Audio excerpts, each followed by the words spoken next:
Assalamualaikum warahmatullahi wabarakatuh. Di video kali ini, saya akan melanjutkan pembahasan untuk materi KISO Akuntansi Keuangan Menengah 1, chapter 4, yakni, laporan laba rugi.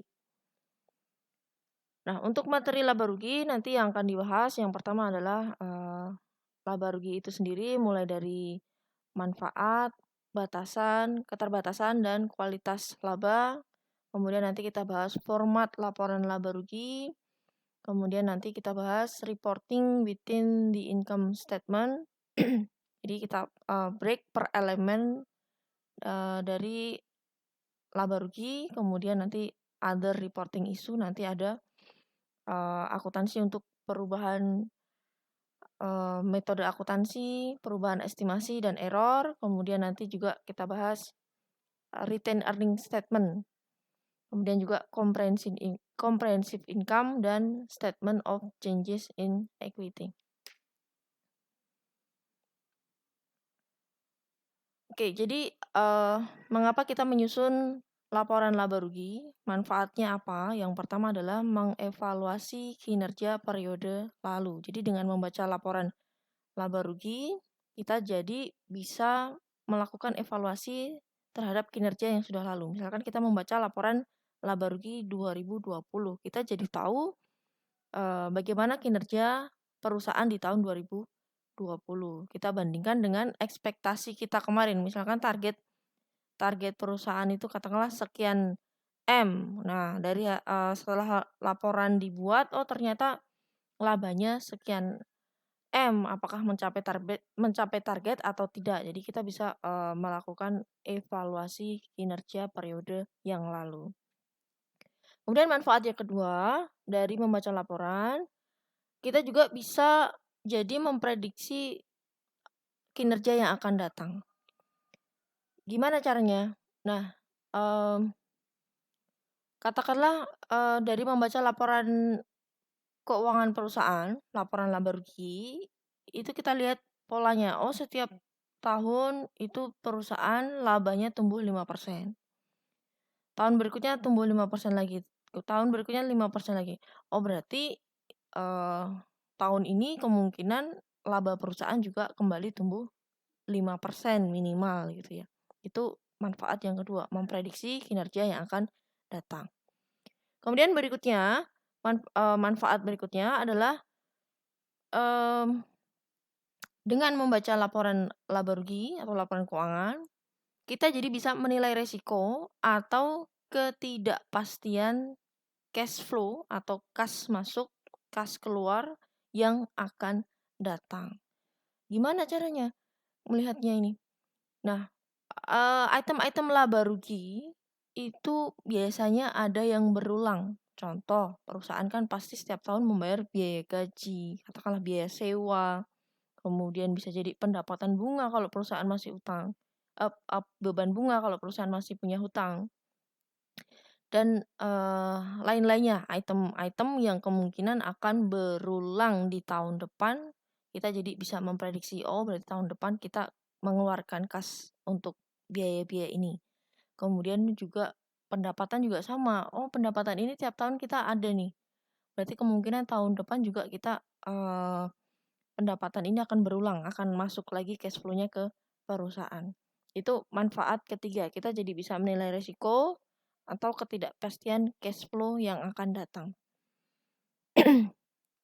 Nah, di samping tadi ada manfaat, usefulness, laporan laba rugi itu juga memiliki keterbatasan atau limitation. Keterbatasannya apa?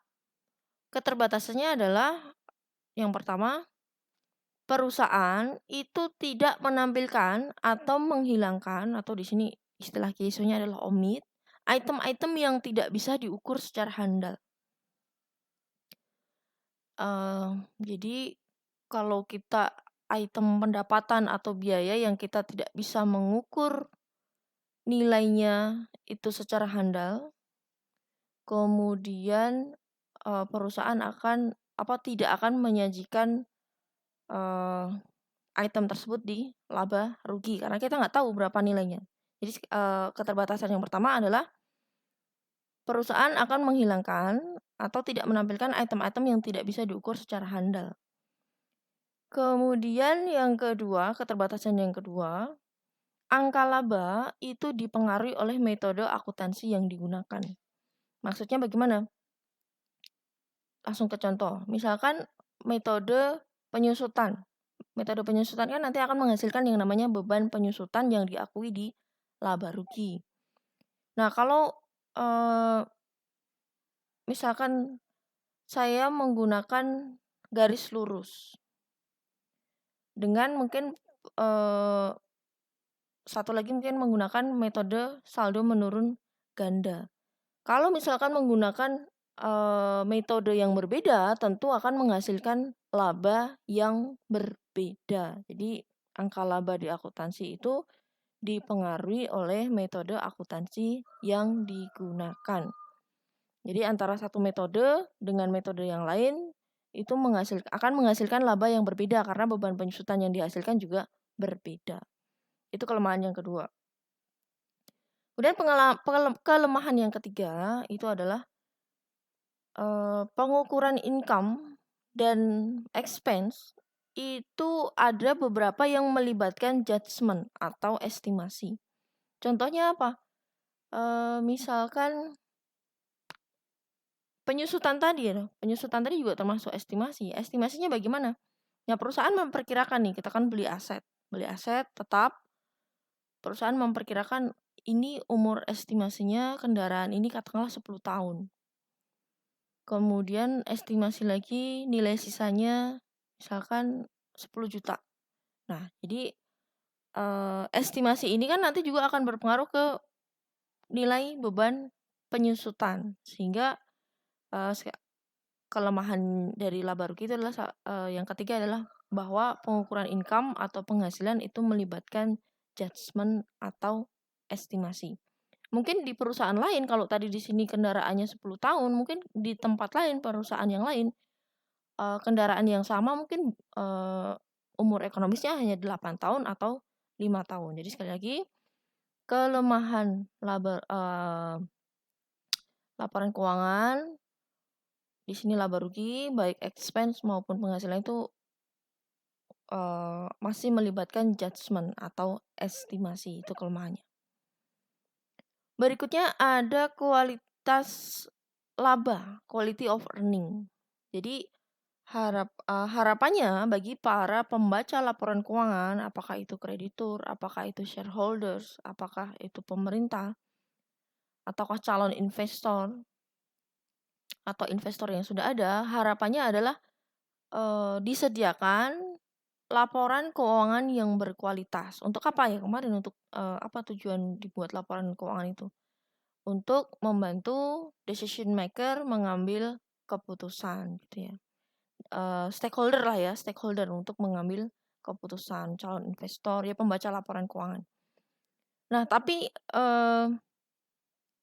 bisa jadi perusahaan atau diwakili manajemen itu ya, manajemen itu memiliki insentif untuk melakukan yang namanya manage income. Apa itu manage income? Ya ini maksudnya manajemen laba.